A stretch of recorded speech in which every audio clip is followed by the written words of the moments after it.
Buen día, estimados estudiantes, espero se encuentren muy bien. Bienvenidos a Bioquímica, bienvenidos a uno de los cursos más lindos de laboratorio. A mi parecer, es uno de los cursos más lindos de laboratorio.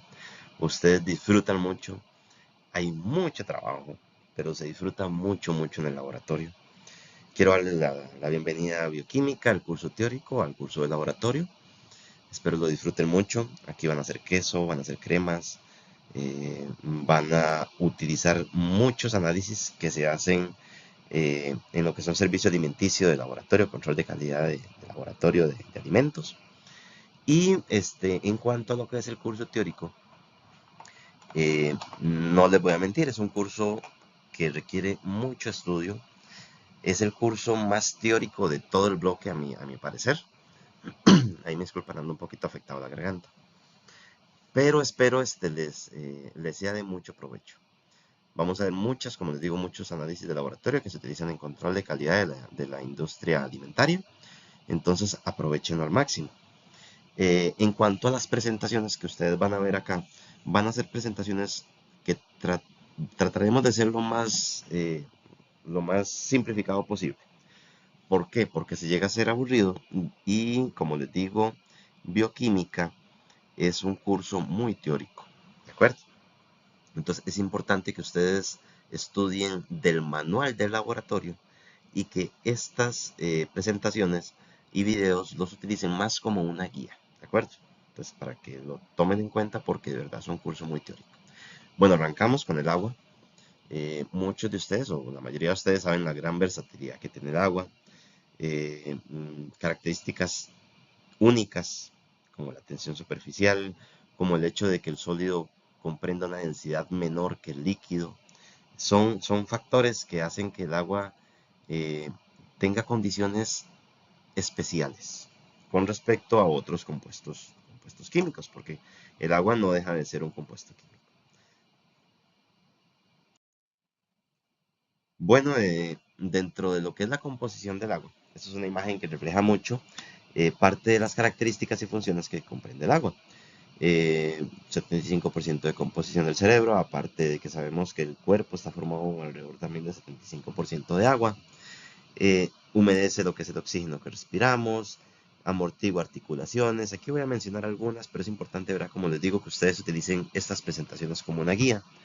Sirve para remover desechos, conforma gran porcentaje de la sangre, regula la temperatura. Esto no solamente con el cuerpo, sino con cualquier tipo de situación que tengamos. El agua es un termorregulador, ¿de acuerdo? Ayuda a llevar nutrientes y oxígeno a las células.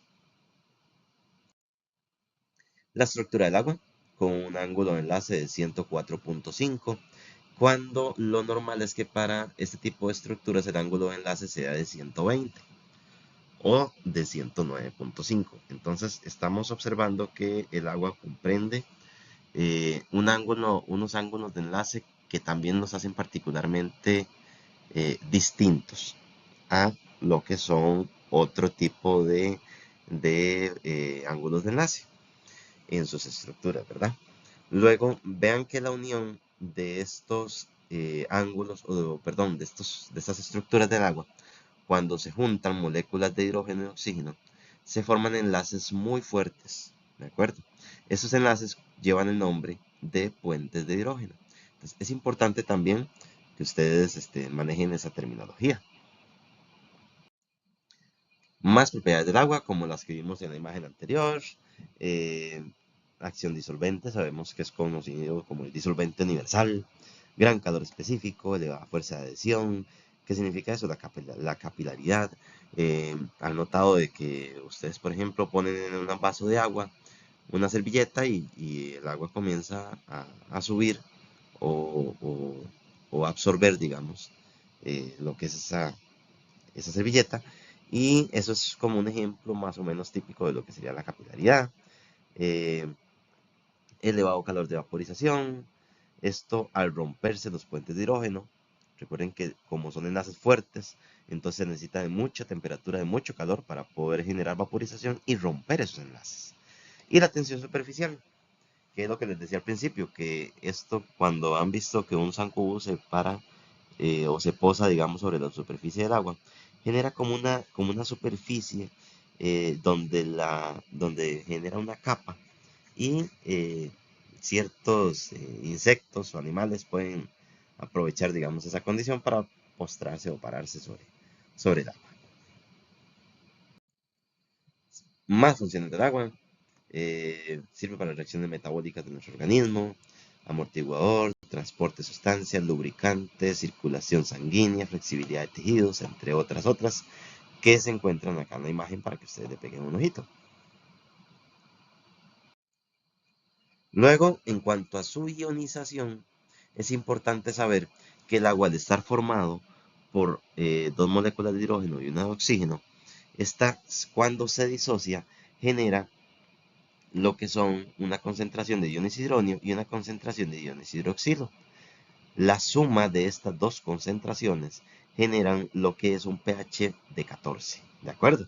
Recordemos que todo lo que sea concentración de iones hidronio va a ser para pHs ácidos y lo que sea concentración de iones hidroxilo va a ser para pHs básicos o lo que se conoce como pOH también. Y la multiplicación de ellos dos, de estas dos concentraciones, va a ser igual a 1 por 10 a la menos 14. ¿Ok? Básicamente eso sería igual, si metemos esto en el logaritmo, sería igual a estar hablando de un pH de 14. Entonces, la suma de las concentraciones de iones hidronio y iones hidroxilo al ionizar o al desionizar una molécula de agua van a generar un pH de 14. ¿Ok? Ambas tienen que sumar un pH 14. Esto es importante que ustedes también lo tomen en consideración. Y esto es como una imagen que refleja la escala del pH, como les dije anteriormente, de 0 a 14. Cuando hablamos de agua tenemos que hablar de pH. Y aquí tenemos ejemplos de alimentos eh, que, o de ciertos productos que contienen o que tenemos en nuestra casa. Y los ejemplos de más o menos el nivel de pH que contienen esas sustancias o esos alimentos. El ácido muriático, que es clorhídrico, bueno, aquí está mal escrito, ¿verdad? Porque es una imagen, ahí me disculpan. El ácido de baterías, que es sulfúrico, jugo de limón, Coca-Cola, vinagre, que es ácido acético. Bueno, ahí va subiendo la lista y va subiendo el pH. Recordemos que pHs ácidos, por lo general en una coloración rojiza, esto en la mayoría de los casos. Y conforme vamos llegando a la parte más básica, va generando una coloración azul verdosa. ¿De acuerdo? Ahí tenemos al amoníaco y a la lejía. Que la lejía es potasa, básicamente. O lo que sería hidróxido de sodio. Luego, en cuanto a ósmosis, es importante porque se realizan procesos de ósmosis tanto en nuestro organismo como también en lo que es, por ejemplo, purificación de agua para plantas de tratamiento. Entonces, hablamos de que la ósmosis es el paso de agua de menor a mayor concentración de soluto. Entonces, cuando se habla de que se utiliza ósmosis inversa, es más bien todo lo contrario, buscar que el agua vaya a una menor concentración de soluto para ir limpiando, generando esa limpieza del agua. ¿De acuerdo? Entonces, esto es importante que ustedes sepan de lo que es el término de ósmosis, de turgencia. Luego la presión osmótica, la presión necesaria para que el flujo del agua se detenga a través de esa membrana semipermeable. ¿Ok? Esa membrana semipermeable puede ser lo que es la célula, ¿de acuerdo? La membrana celular. Luego tenemos ejemplos donde la célula puede deshidratarse, como le llama uno, digamos, en el caso donde tenemos una célula hipertónica, donde hay pérdida de agua. ¿Ok? Tenemos células isotónicas, recordemos que todo lo iso es que hay un buen manejo o un buen equilibrio, no hay cambio, mejor dicho. Entonces hay un equilibrio en este caso entre la entrada de agua que llega a la célula y la que sale de la misma. Y tenemos casos donde la célula se hincha. ¿Ok? Casos donde tenemos que hay una célula hipotónica, eso se llama turgencia. En estos casos es muy riesgoso porque la célula puede morir. En ambos casos, tanto el hipotónico como el hipertónico, si no se cuida, eh, es peligroso que la célula pueda morir. En el caso de una deshidratación o en el caso de que la vacuola se hinche, digamos, en cierto modo de agua y genere una explosión en cuanto a la célula. Y por efecto, digamos, esta muere.